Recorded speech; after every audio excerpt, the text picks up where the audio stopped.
As the 1980s began, professional wrestling was on the verge of a revolution. Television syndication and pay-per-view were turning local promotions into national sensations.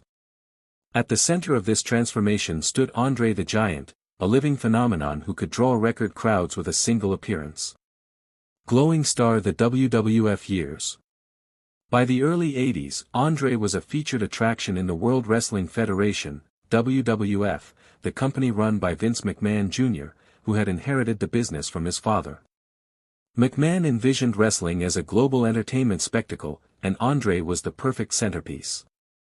Fans filled arenas from Madison Square Garden to Los Angeles, eager to witness the Giant in action. Throughout these years, André remained a beloved hero.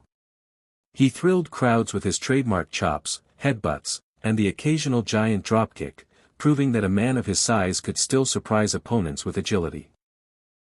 He became a cultural icon, appearing on talk shows, children's programs, and in mainstream magazines. Everywhere he went, people wanted to shake his massive hand or simply stand next to him to feel his incredible presence. But behind the cheers, André's body was beginning to betray him. His acromegaly continued to cause painful swelling in his joints and spine. Years of wrestling matches, slams, falls, and endless travel, had taken their toll. Walking became difficult. Airplane seats and hotel beds remained constant challenges. Yet André rarely complained. He hid his suffering behind a warm smile and the occasional legendary night of drinking, which helped numb the pain that even doctors struggled to treat. Collision: the Big John Studd Body Slam Challenge. Despite his health struggles, André continued to deliver unforgettable moments. At WrestleMania I in 1985, he faced Big John Studd in the famous $15,000 Body Slam Challenge. Studd, another towering competitor, claimed no man could slam him. The match became a showdown of pure strength and spectacle. When André finally hoisted Studd into the air and slammed him to the mat, the crowd erupted. The victory reinforced his image as wrestling's ultimate giant and delighted fans around the world. High Voltage: a shocking heel turn. But the most pivotal chapter of André's career came in 1987. For over a decade, he had been wrestling's gentle giant, adored by millions. Then came the shocking twist: André turned heel, aligning himself with the villainous manager Bobby, the Brain, Heenan. The betrayal stunned fans who had cheered André for years. Why would their hero suddenly join forces with a notorious antagonist?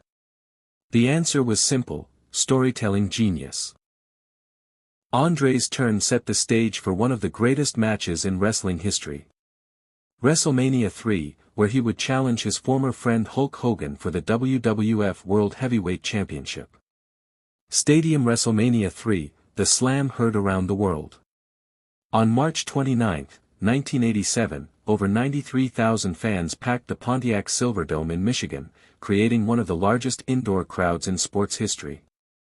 Millions more watched on pay-per-view as André, billed at 520 pounds, stepped into the ring to face Hulk Hogan, the charismatic champion of the WWF. The tension was electric. André, once the beloved hero, now stood as the unstoppable villain. For minutes, the two giants exchanged blows while the audience roared. Then came the moment that would live forever. Hogan summoned all his strength, lifted the 7'4" giant into the air, and delivered a thunderous body slam heard around the world. The stadium shook as Hogan pinned André to retain the title. Though scripted, the feat was an astonishing display of strength and drama. Even those who knew the outcome could not deny the emotional impact. André, ever the professional, chose to pass the torch, cementing Hogan's status as wrestling's biggest star and proving once again his selflessness in elevating others. Clapperboard Hollywood stardom. While André's wrestling career reached new heights, Hollywood came calling. In 1987, he took on the role of Fezzik in the beloved film The Princess Bride. Despite excruciating back pain during filming, André charmed everyone on set with his kindness and gentle humor. Co-stars recalled how he loved to tell stories, protect the cast, and playfully interact with children. The film introduced him to an entirely new audience, making him a pop culture icon beyond the wrestling ring. Warning the toll of greatness. As the late 1980s wore on, André's health continued to decline.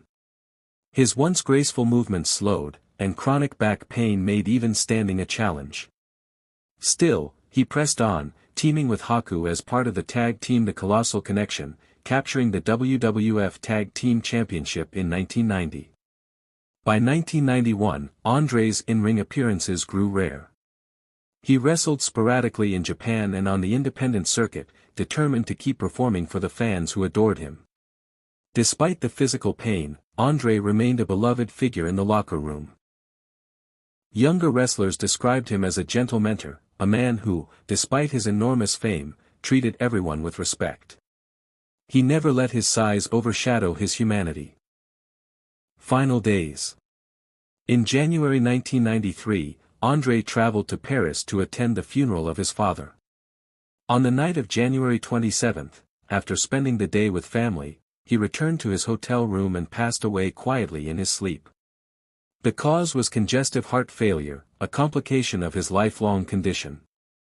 He was only 46 years old. The wrestling world was devastated. Fans and fellow wrestlers mourned not just the loss of a superstar, but the passing of a truly unique human being. Later that year, WWE honored André as the first-ever inductee into the WWE Hall of Fame, ensuring his legacy would live forever. Globe showing Europe-Africa the legacy of a giant. André the Giant's influence on professional wrestling is immeasurable. He proved that wrestling could be a global spectacle long before mainstream media embraced it. His presence paved the way for modern icons like Hulk Hogan, The Undertaker, and Brock Lesnar. But beyond the titles and sell-out arenas, André is remembered for his heart. Those who knew him speak of his generosity, his laughter, and his childlike love of life. He was the ultimate contradiction, a man of unimaginable size who carried himself with quiet grace. A giant who endured constant pain but still brought joy to millions. To this day, he remains an enduring symbol of wrestling's golden era, a reminder that legends are not measured by victories alone, but by the lives they touch. Narrator, U. André René Roussimoff, known to the world as André the Giant, was more than a wrestler, more than an actor, more than a spectacle. He was a once-in-a-lifetime phenomenon whose story of courage and kindness continues to inspire fans around the globe. Though he left us far too soon, his legacy towers higher than any ring he ever stepped into. This has been The Legend Lives Forever, Part 2, the conclusion of our tribute to the eighth wonder of the world. Thank you for joining World Wrestlers History on this journey through the life of a true giant. If André's story moved you, please like, share, and subscribe, so we can continue to honor the heroes who shaped the history of professional wrestling.